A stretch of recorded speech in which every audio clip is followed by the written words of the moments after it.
Bonjour à tous, j'espère que vous allez bien. On se retrouve pour le brief du jeudi 20. Je connais plus du tout la date, 16 septembre, pardon, autant pour moi.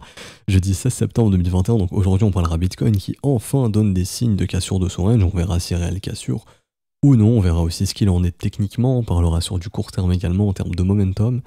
On verra également au niveau de l'order flow, voir ce qu'il s'y passe, on verra les liquidations, on parlera d'Ethereum et le petit dernier crypto.com qui semble vouloir donner des signes de continuation, donc de peut-être accélération de prix, c'est pour ça que j'en parlerai aujourd'hui. Alors, du coup Bitcoin, qui en daily a connu résolution de son range, le range était ici en daily, hop, je zoome, c'était ça notre range, on a eu résolution hier, aujourd'hui, le bien stit est potentiellement prêt à devenir de nouveau bullish dans les prochains jours, peut-être demain ou après-demain. Il suffit juste de voir les MA9 ici croiser les MA18 vers le haut et on aura du coup un biais qui est bullish, ce qui pourrait être une confirmation momentum de plus, nous donner l'information que le momentum est de nouveau haussier ici, et donc tenter de redépasser le sommet des 52 900 $. Ce qui est extrêmement bullish ici, et tant que c'est maintenu, c'est de voir qu'on a réussi à structurer ce premier arrêt en W. Rappelez-vous, tant que le premier arrêt ne cède pas, ici les 0,382, nous sommes dans un bear trap. Ça veut dire que nous sommes dans un piège qui est baissier, un piège baissier. Vraiment, la définition du premier arrêt, c'est de pouvoir identifier si nous sommes dans un piège baissier ou non.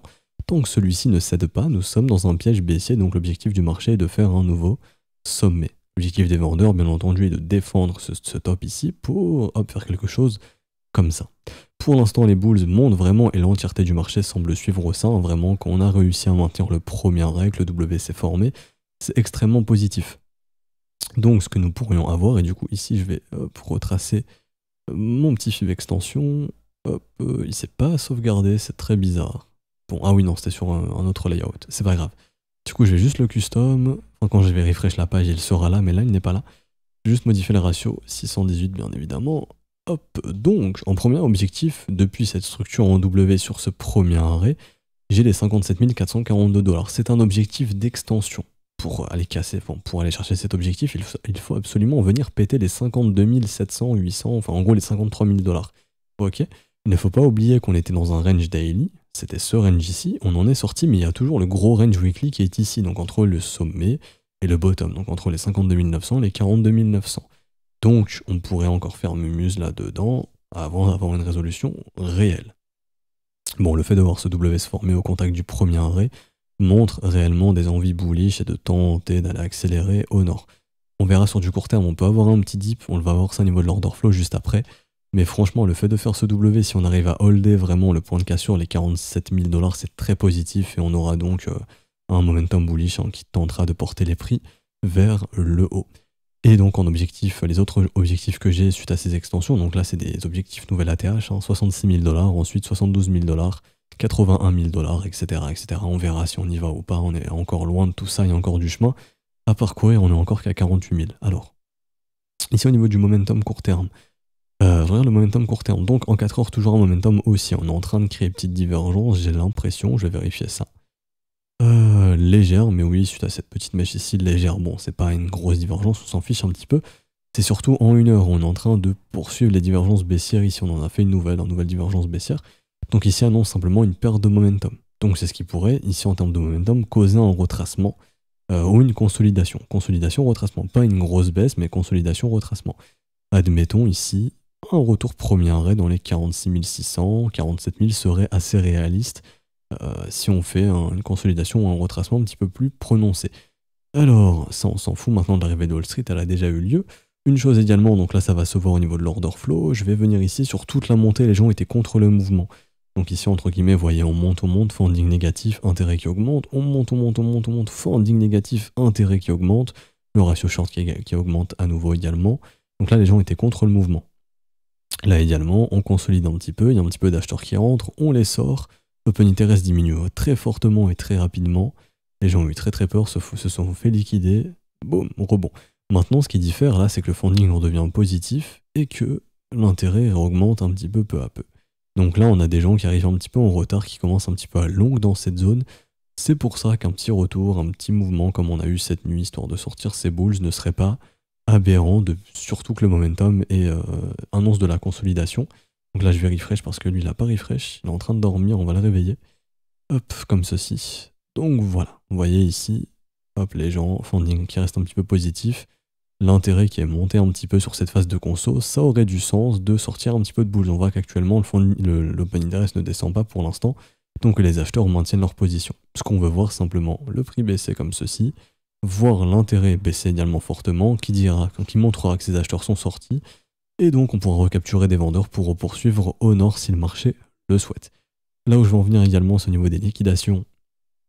Ici donc moi j'ai les pics de liquidation actuellement, on a un pic qui est assez conséquent dans les 47 000, c'est pour ça qu'un retour à 47 000 pourrait être assez réaliste pour sortir les bulls qui sont rentrés un petit peu tard. Maintenant si on regarde au niveau des liquidations vendeuses, on voit qu'il y a d'énormes pics dans les 54 000 ici, 59 300 $, donc ce sont probablement les prochains objectifs si le marché cherche à faire un nouveau sommet et à sortir ses vendeurs. Mais là on voit à court terme 47 000, il y a un peu de liquidation, on voit qu'il y a un peu de bulls qui sont rentrés un peu tard ce matin, ça aurait du sens de les sortir pour poursuivre le rallye, et je pense qu'on a l'air de vouloir mettre ça en place.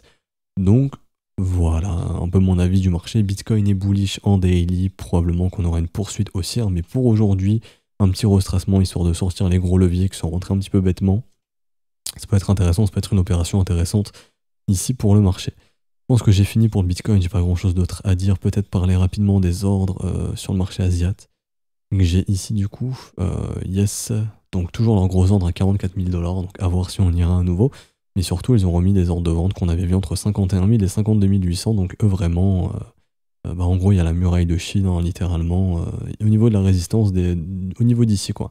Au niveau du précédent rejet, donc toute cette zone, c'est vraiment la muraille de Chine asiatique, où ils ont mis de gros ordres de vente massifs. Donc eux par exemple voudraient que le marché fasse plutôt quelque chose comme ça par exemple. Et donc que le marché puisse se retourner derrière. Idéalement, et j'ai oublié de le préciser, je l'ai précisé hier, mais je vais le redire aujourd'hui, faut vraiment faire absolument attention quand on va revenir dans cette zone juste ici entre les 50 008 et les 49 000 $. Si on y revient, je pense qu'on va y aller. Mais si on voit des signes de retournement ici, ça sera pas bon. Hein, faut vraiment pas voir des signes de retournement là-dedans, faut voir de la consolidation haussière pour une poursuite haussière. Donc voilà, le bilan il est plutôt positif pour le Bitcoin. Maintenant sur du court terme, peut-être petit retracement, petite conso à venir, histoire de sortir un peu d'acheteurs de contrats dérivés affolés avec un peu trop de levier, histoire de les sortir, mais c'est tout quoi, c'est tout. Probablement que la direction est le nord. Alors, Ethereum c'est la même chose, on est enfin sorti de ce range, ça y est, cassure ici en daily, donc très positif. Également une chose à noter, je peux retirer ça, j'en ai rien à foutre maintenant, du fixed range, non ça je vais le garder, c'est ça que je veux retirer, tac, on retire ça. Comme Bitcoin super bullish, vous voyez le premier ici qui a été maintenu, W qui se forme, c'est extrêmement bullish, ça annonce de la continuation. Je vous mets les objectifs de continuation pour Ethereum également. Alors comme ceci, je prends donc ce point, tac, on prend ça. Alors 61,8 ici à 4400 $, donc le nouvel ATH, enfin faire un nouvel ATH, quoi, revenir tester l'ATH précédent. Target de continuation 5300, ensuite 5009, etc., etc. On verra ces targets plus tard. Mais là actuellement, jusqu'à preuve du contraire, ce marché reste haussier, dans le sens où la dynamique est comment? La dynamique est bullish. www, ici pas de M-top, on retrace, W sur le premier arrêt. Techniquement, je ne peux pas dire que ce marché est baissier. Techniquement, ce marché est dans une dynamique qui est haussière jusqu'à ce qu'elle s'inverse. Pour l'inverser, il faudrait voir ça. Tant que nous ne voyons pas ça, la dynamique est haussière, donc les bulls contrôlent ce marché. Donc très probablement qu'on pourra pousser ce marché plus haut. Honnêtement, rien d'autre à dire sur Ether, peut-être rapidement le momentum court terme comme le Bitcoin. Ça doit être un momentum très similaire. Voilà. Nouvelle divergence ici également sur Ethereum. Donc on va les noter, donc qui annonce pareil, retracement, consolidation. Comme ceci, hop, et en 4 heures, regardons sur une tête temps plus élevée, la tête du momentum, qui est comme le Bitcoin, donc rien de dramatique ici. Petite divergence légère en 4 heures, petit M sur le momentum qui est en train de se former, qui pourrait se former, à voir au cours des prochaines heures, qui pourrait également annoncer un peu de consolidation, voire un petit peu de retracement, histoire de sortir un peu de bulls. J'ai pas l'ordre flow aussi sur Ether, je pense qu'on fera un point demain. Et donc, crypto.com, aujourd'hui dont je voulais vous parler pour finir ce brief, pourquoi je vous en parle? Parce que techniquement, bon, j'estime qu'il fait partie des assets qui n'ont pas connu de gros rallye, dans le sens où je pump, je corrige, ça me fait un peu penser à Link avant son gros rallye, un peu à Tezos à l'heure actuelle aussi également. Ça ne veut pas dire qu'ils vont pumper massivement, ça veut juste dire que techniquement il y a des raisons de penser qu'on puisse faire une parabole par la suite. Également une chose assez intéressante, c'est de regarder sur crypto.com le top 1 des holders, enfin les top 1 des plus riches, combien de pourcents de tokens ils ont. Et actuellement 1% des plus riches disposent de 99% des tokens. Donc c'est pour vous dire qu'ils peuvent faire un petit peu ce qu'ils veulent, en gros, entre guillemets, avec le prix, quoi. S'ils veulent pousser les prix plus haut, ils pourront le faire. Dites-vous que les plus riches ont quasiment tous les tokens, enfin 1% des plus riches ont 99% des tokens. S'ils veulent revendre ça, je dis un chiffre au hasard à 10$, je dis pas qu'on va aller à 10$, je donne un chiffre au hasard, aller à 1000$ pour que ça puisse vous faire un exemple assez parlant. Je dis pas qu'on ira à 1000$, loin de là. Mais admettons, s'ils veulent vendre à 1000$, bah, vu qu'ils ont l'offre à leur disposition, tant qu'ils ne la mettent pas à disposition sur les exchanges, donc là où vous vendez, vous achetez sur le marché spot par exemple, bah, il n'y aura pas de crypto.com en vente, ou très peu. Donc le peu d'acheteurs qui vendront du crypto.com pourra pousser les prix plus haut. C'est très simple, demain si je crée un token que j'ai 99% de tokens dans ma poche, si je veux qu'il pump, bah, je mets rien en vente quasiment en fait. Donc le peu d'acheteurs qui achèteront pourra permettre de pousser les prix plus haut, vu que j'ai l'offre à ma possession. Je vais proposer l'offre de plus en plus haut, comme ça les prix vont suivre. Et donc c'est ce qui permet de faire pumper les assets, et c'est aussi comme ça qu'on fait des pumps artificiels et des pump and dump. Je ne dis pas qu'on aura un pump and dump sur crypto.com, je dis que ces holders ont la capacité de le faire, tout simplement. Pour y revenir techniquement, c'est bullish. Quand vous avez un asset qui fait W-weekly zone de rechargement, pump, on retrace, W-weekly zone de rechargement, pump, on retrace. On en parlait d'ailleurs du W-weekly ici à 13 centimes, qui est un bon signal d'investissement. Et ben la dynamique est bullish, donc c'est pour ça que je viens en daily. Donc ici, légère vigilance, on arrive légèrement en zone de rechargement de short sur les précédentes grosses résistances, aux environs des 20 centimes, 21 centimes. Donc on peut avoir un rejet ici, mais que nous dit la charte quand on passe en daily? Quand je zoome en daily, je regarde mon momentum. Mon momentum, il est plutôt bullish ici, dans le sens où j'ai des gros W ici sur mon momentum, c'est fortement sympathique. Bon, je pense que j'ai une toute petite divergence ici. Non, même pas, donc j'ai aucune divergence ici. Donc pour moi, le momentum est bullish ici en daily. Si on regarde le biais institutionnel, MA9, MA18, il est comment? Il est bullish, c'est super. Si je regarde mon biais MA13, MA30, il est bullish, c'est super. Donc c'est des conditions de momentum bullish. C'est une bonne chose. Et également, quelle est la structure qui se développe actuellement? Donc depuis le mouvement baissier du 7 septembre, hein, du marché entier, où est-ce qu'on s'est arrêté? Première, évidemment. Rappelez-vous, tant que le premier ne cède pas, nous sommes dans un bear trap. Et surtout, quelle est la structure qui s'y dessine? C'est du W ici. Donc c'est super bullish, c'est annonciateur de mouvement de continuation. Donc tout simplement, je viens prendre mon précédent mouvement, donc je vais prendre celui-ci, AB égale CD, et je vais donner les targets. Donc première target 22 centimes, ensuite target de continuation AB égale CD 26 centimes, ensuite 29 centimes, une target que j'apprécie énormément, vous connaissez mon affection pour le ratio doré, 161,8, donc 32 centimes, voire 33 centimes de dollars, et pour finir ensuite 37 centimes quasiment, et la target max ici 43 centimes. Et idéalement, en cas de nouveau sommet, nous avons un objectif clair entre les 40 centimes de dollars et les 46 centimes. Je ne dis pas qu'on va aller chercher ces niveaux de prix. Ce sont des objectifs théoriques et mathématiques. Mais en tout cas, la charte est complètement bullish ici. Nous n'avons aucunement une charte bearish. Donc franchement, crypto.com est assez bullish. Crow USDT dans une dynamique qui est bullish, et je vous en parle parce qu'on est en train de faire une target de continuation qui pourrait nous ramener plus haut. Donc c'est pour ça que je vous en parle aujourd'hui. C'est un asset avec un momentum qui est assez fort, et donc un asset à suivre au cours des prochains jours. Et également, on pourra dire que ce trade, je vous ai présenté aucun trade ici, mais on pourra dire que cette dynamique est complètement remise en cause si on perd les 15 centimes ici. Tant qu'on ne perd pas ces 15 centimes de dollars, crypto.com est haussier, donc devrait visiter de nouveau plus haut au cours des prochains jours et prochaines semaines, et là il vous donne un signal d'achat pour de la continuation. Voilà. Je ne rentrerai pas dans le détail pour le trade, mais ici il y a clairement un signal pour les suiveurs de tendance ici qui est en train d'être déclenché, qui peut ramener le prix plus haut. Voilà, du coup on va s'arrêter ici pour aujourd'hui. J'espère que ça vous aura plu. Si c'est le cas, n'hésitez pas à laisser un petit pouce bleu, ça récompense le travail qui est fourni.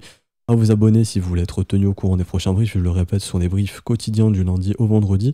Si vous voulez rejoindre l'école et donc apprendre tout ce que vous voyez dans les briefs, et bien plus, tout est disponible au sein de l'école. Donc tout se passe dans le Discord, dans la section bienvenue. Pour les modalités crypto, c'est juste ici. Je mets les liens en description et en commentaire. Vous avez le lien du Patreon en description et en commentaire, mais c'est trop tard à ce stade du mois. Privilégiez vraiment les modalités crypto. Donc tout est expliqué dans le Discord ici. Si vous avez une quelconque question, n'hésitez pas à un des professeurs connectés. Par exemple, mon collègue est connecté, vous lui demandez comment ça se passe, il vous répondra, il vous aidera. Si c'est mon autre collègue ou si c'est moi-même, je vous répondrai également. Je vous souhaite une bonne journée. On se retrouve donc demain pour un prochain brief, donc le dernier brief de la semaine.